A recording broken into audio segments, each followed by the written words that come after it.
Hello friends, welcome to Life Easy. ಇವತ್ತಿನ ಮತ್ತೊಂದು easy recipe ಮೊಳಕೆ ಕಾಳುಗಳನ್ನು ಬಳಸ್ಕೊಂಡು ಮಾಡ್ತಿರುವಂಥ ಒಂದು ಸೈಡ್ ಡಿಶ್ ರೆಸಿಪಿ. ಈ ಸೈಡ್ ಡಿಶ್ ರೆಸಿಪಿ ಮಾಡುವಂಥ ವಿಧಾನ ತುಂಬ ಸುಲಭ, ಸಿಂಪಲಾಗಿ ಮಾಡ್ಕೋಬೋದು. ಆದರೆ ರುಚಿ ಮಾತ್ರ ತುಂಬಾ ಚೆನ್ನಾಗಾಗುತ್ತೆ. 3 ರೀತಿ ಕಾಳುಗಳನ್ನು ಮೊಳಕೆ ಬರೆಸಿರೋದನ್ನು ಉಪಯೋಗಿಸ್ಕೊಂಡು ಈ ಸೈಡ್ ಡಿಶ್ ರೆಸಿಪಿ ನಿಮ್ಮ ಜೊತೆ ಶೇರ್ ಮಾಡ್ತಾಯಿದ್ದೀನಿ. ಇದನ್ನು ಸಿಂಪಲಾಗಿ ಅನ್ನ ಸಾಂಬಾರು ಜೊತೆಗೆ ಸೈಡ್ ಡಿಶಲ್ಲಿ ನಮಗೆ ಪಲ್ಯ ಏನಾದ್ರು ಬೇಕು ಅಂತ ಅನಿಸಿದ್ರು ಮಾಡ್ಕೋಬೋದು.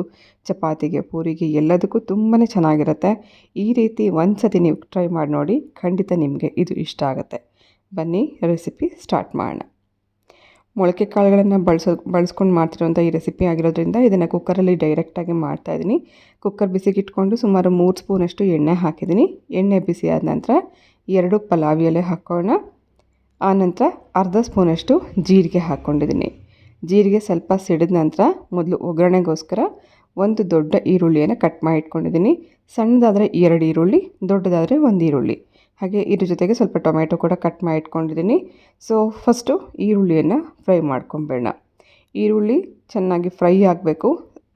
ಈ ಒಂದು ಒಗ್ಗರಣೆ ಮಾಡುವಂಥ ಟೈಮಲ್ಲಿ ಉರಿಯನ್ನು ಮೀಡಿಯಮಲ್ಲಿ ಇಟ್ಕೋಬೇಕು. ತುಂಬ ಹೈಯಲ್ಲಲ್ಲ, ತುಂಬ ಲೋನಲ್ಲೂ ಅಲ್ಲ, ಲೋ ಟು ಮೀಡಿಯಮಲ್ಲಿ ಇಟ್ಕೊಂಡು ಹುರ್ಕೋಬೇಕು.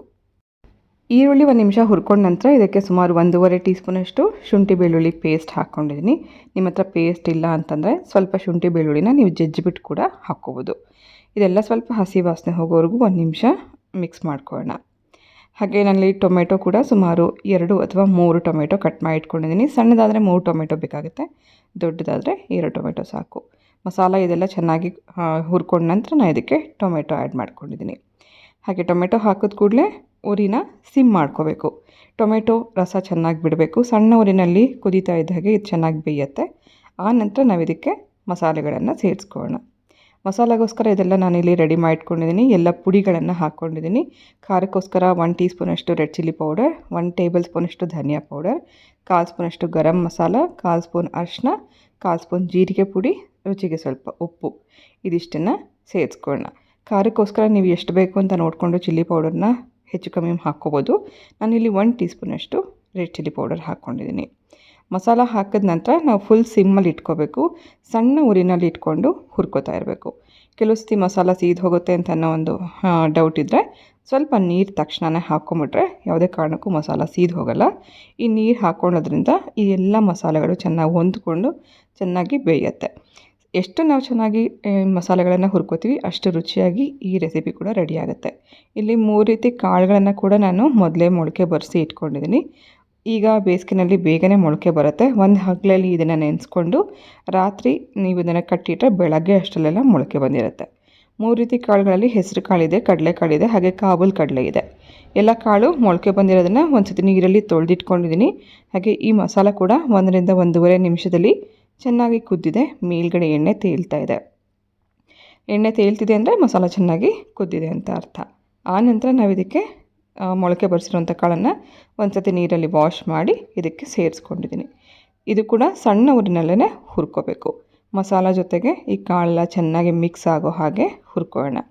ನಾನಿಲ್ಲಿ 3 ರೀತಿ ಕಾಳುಗಳನ್ನು ಮೊಳಕೆ ಬರೆಸಿರೋದನ್ನು ಸೇರಿಸ್ಕೊಂಡಿದ್ದೀನಿ. ನೀವು ಯಾವುದಾದ್ರೂ ಒಂದು ಕಾಳನ್ನ ಬಳಸ್ಕೊಂಡು ಕೂಡ ಇದೇ ಸೇಮ್ ರೆಸಿಪಿ ನೀವು ಮಾಡ್ಕೋಬೋದು. ಎಲ್ಲ ಚೆನ್ನಾಗಿ ಮಿಕ್ಸ್ ಮಾಡಿ 1 ರಿಂದ 1.5 ನಿಮಿಷ ನಾವು ಇದನ್ನು ಪ್ಲೇಟ್ ಮುಚ್ಚಿ ಬಿಟ್ಬೇಡ. ಈ ಮಸಾಲ ಎಲ್ಲ ಈ ಕಾಳಿಗೆ ಹಿಡಿಯೋವರೆಗೂ ಒಗ್ಗರಣೆಯಲ್ಲಿ ಚೆನ್ನಾಗಿ 1-2 ನಿಮಿಷ ಹುರ್ಕೋಬೇಕು. ಇದೆಲ್ಲ ಆಗಿದೆ. ಇದಾದ ನಂತರ ನಾನು ಇದಕ್ಕೆ ಸ್ವಲ್ಪ ಎಕ್ಸ್ಟ್ರಾ ಟೇಸ್ಟ್ ಕೊಡೋದಕ್ಕೋಸ್ಕರ ಪಾವ್ ಭಾಜಿ ಮಸಾಲ ಹಾಕ್ತಾಯಿದ್ದೀನಿ.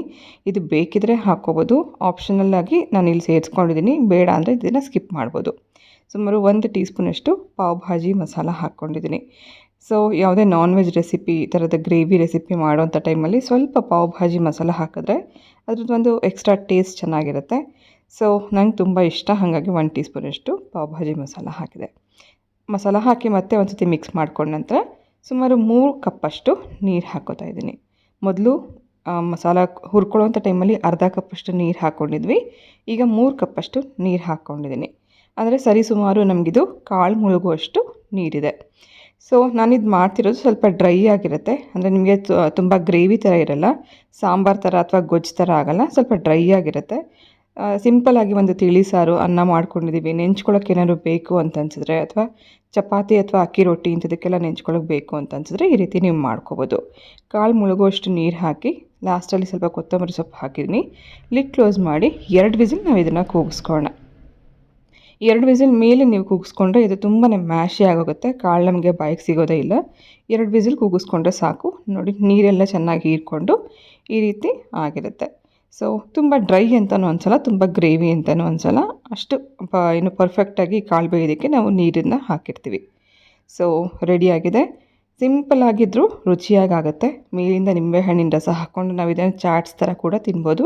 ಹಾಗೆ ಕಡಲೆ ಬೀಜ ಹುರಿದಿರೋದನ್ನು ಸ್ವಲ್ಪ ಕ್ರಷ್ ಮಾಡಿ ಮೇಲ್ಗಡೆ ಹಾಕ್ಕೊಂಡ್ರೆ ನಿಮಗೆ ಚಾಟ್ಸ್ ತಿಂದಂಗೆ ಅನಿಸುತ್ತೆ. ರೆಸಿಪಿ ಇಷ್ಟ ಆಗಿದ್ರೆ ಪ್ಲೀಸ್ ಒಂದು ಲೈಕ್ ಮಾಡಿ. ಇವತ್ತಿನ ಈ ರೆಸಿಪಿ ನಿಮ್ಮೆಲ್ಲರಿಗೂ ಇಷ್ಟ ಆಗಿದೆ ಅಂತ ಭಾವಿಸ್ತಾ ನಾನು ಹೊರಡ್ತಾ ಇದ್ದೀನಿ. ಮತ್ತೆ ಸಿಗ್ತೀನಿ ನಾಳೆ ಇನ್ನೊಂದು ಹೊಸ ರೆಸಿಪಿ ಜೊತೆಗೆ.